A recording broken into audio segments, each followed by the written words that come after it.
Hey guys, welcome to week 3 of our Never Enough series, and we're here in the loft here on campus at the Battlefield campus. And again, we have a group of young professionals who have given some of their time to be with us. So I appreciate you guys being here for this filming. And you guys are working through this small group. Some of you are here on campus, some of you are watching it in your homes. And I hope and pray as we're studying through 1st and 2nd Samuel, truly some great books in the Bible. Some of the greatest stories in the Bible are found in 1st and 2nd Samuel.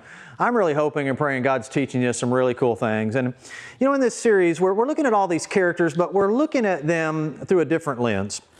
We're really saying that for most of us, we struggle with contentment. I would say that a big part of my life I've struggled with just being discontent, not fully content. And we said in this series that contentment is just being at peace with where your feet are. Well, that's just a great thing, isn't it? And so as we think about having this small group tonight and think about this story, to me, the story that is found in 1 Samuel chapter 18 that we looked at in our sermon over the weekend, it's a story of King Saul. And King Saul, to me, is one of the more tragic stories in the entire Bible, because King Saul was ordained as the first king in the nation of Israel. I mean, he's like the George Washington, if you will, of the nation of Israel. And he starts out with so much promise, but he fails miserably. And one of the reasons why Saul failed so miserably is because of insecurity. And so I don't know about you guys with just this young professional group, or if you're watching this with your normal Bible study or with just some coworkers, just some friends. I wonder if we'd be honest, how much of our life has insecurity really robbed us of a lot of the peace and contentment that we could have had? It can be a very difficult thing. And if you'll think about this, so God picks through the prophet Samuel, picks Saul. And Saul starts off well, but for Saul, well, the story that we pick up with in 1 Samuel chapter 18, it's right on the heels of one of the most popular stories in the Bible, the story of David and, you guys help me? Goliath. I needed a story of David and Goliath. And so David steps up and is used of God to destroy Goliath. We can talk for hours about that. But, you know, after the battle is over, Saul calls David in. And after he calls him in, Saul's son Jonathan is there for this meeting.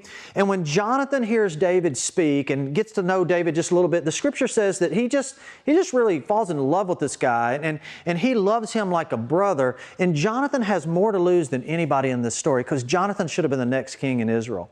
But because of his father's insecurity, and that insecurity leading to sin, Saul loses the kingdom.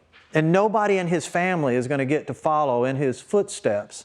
And so Jonathan is the one who loses the most. But in this story, Jonathan seems to have the most contentment in this story. He believes that God knows what He's doing, and he knows that God is sovereign. And any time that we struggle with discontentment in our life, I wonder if you'd think about this, and be a good thing to talk about inside your group tonight. Any time that I'm struggling with discontentment, I'm really saying, God, I don't trust You. I don't know that You're really sovereign. Like the situation that's going on in my life, I don't really think You're in control of that situation. So what really torques Saul in 1 Samuel chapter 18 is when the army of Israel is marching back into Jerusalem, and they're so excited about this great victory over their arch enemy. And the people are coming out and they're singing and they're praising the Lord. And these women begin to sing about Saul killing his thousands and David killing his tens of thousands. And that's just not enough for Saul. Saul he's infuriated by that. And so the rest of his life is really set out on trying to destroy David. And so this insecurity destroys him. You know, and as we think about this, if we don't know who we are, we're going to be really a slave of what other people say about us, right? And no matter what people say about us, even if they're praising us, it's just never enough. And so tonight, I want us to talk about a couple things before we get into group. And I think the things that we're going to talk about right now, I hope and I pray that they're great springboards to some great discussion inside a group, because this is what we believe so much here at New Vision. We believe that the transformation really happens inside a small group, and we can really talk about what God is showing us, all right? So the first thing that we talked about was just this high cost of insecurity tonight. But secondly, how do we really break free from insecurity in our life? And how do we really say, so long, insecurity? We talked a little bit in our sermon over the weekend, whenever you listen to it, that there's a real difference between flattery and affirmation. And flattery is like, you know, I really like that sweater. That's a cool sweater. That's a great sweater that you got on. Flattery it's just all about externals, but affirmation is about really pointing out the glimpses or the fingerprints of God's grace in another person's life. Do you see the difference? And so here's something that's so important about groups. I think groups are the best place for that to happen because we really get to know each other. Does that make sense? As we're opening our lives up to each other and you begin to hear another person's story, you begin to see another person's walk with Jesus, and you have a chance to affirm them. And when we affirm somebody, again, we're not flattering them. We're not talking about, how good they look or, how great their hair is. I don't ever get that one. But anyways, you know what I'm saying.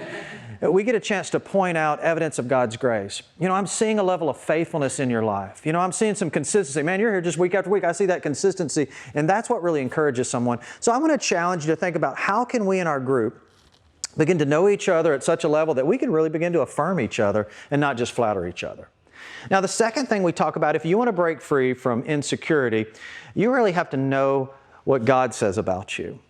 And we said this in the message, and I really believe it's true, that at some level, we just diminish God's view of us, and we elevate other people's opinions of us. Is that true for you? Because that's really been true in my life. I have diminished what God says about me, and I have elevated what other people said about me. And it's cost me so much. And so I would say this tonight. The Scripture has so many promises that God has to say about you, about how much He loves you, how He's forgiven you, the plans He has, that He's called you His own child.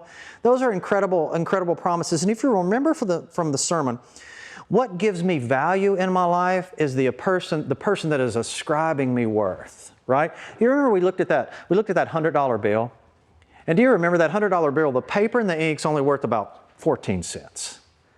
But its value is $100. Why? Because our government gives its value. But God and the promises in His Word has given you value.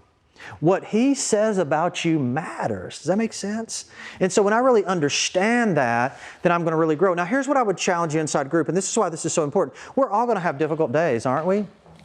Every single one of us are going to have seasons where we're struggling with insecurity, but we can come around each other and remind someone in our group what God says about them. You know what?